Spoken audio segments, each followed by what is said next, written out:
Is Norse mythology fake? Now that I have your attention, let's talk about Snorri Sturluson. So something that is very different from Norse mythology versus Greco-Roman or Egyptian mythology is that Norse mythology was not recorded by people who believed in it.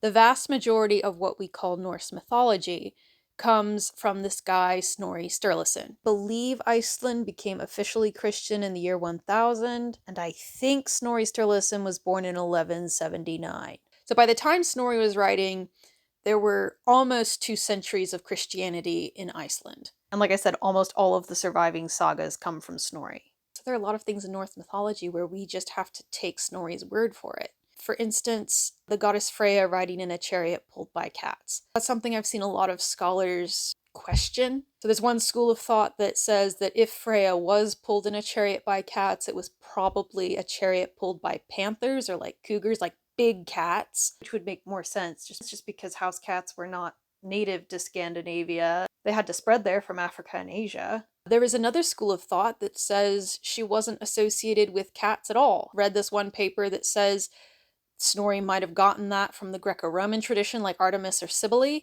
and Freya might have actually been originally associated with wild boars. Snorri does show Freya riding on a wild boar at one point, and there's evidence to suggest that Freya's male counterpart Freyr was associated with wild boars, so one author I was reading makes the conclusion that Freya was probably associated originally with wild boars. There's some things Snorri wrote that have been disproven. Snorri describes ships that are bigger than anything that we found dating from the Viking Age. By Snorri's day, ships were that big, and Snorri seems to have assumed that the Viking chieftains of the bygone days had ships the same size as the kings of his day. Could have been an honest mistake, but Snorri was a Christian man, generations of Christianized ideals behind him. Is that why Baldur seems weirdly like Jesus? Like many other things, we'll probably never know for sure. And don't get me wrong, I'm grateful for Snorri. Anybody with any kind of interest in the Vikings is grateful for Snorri.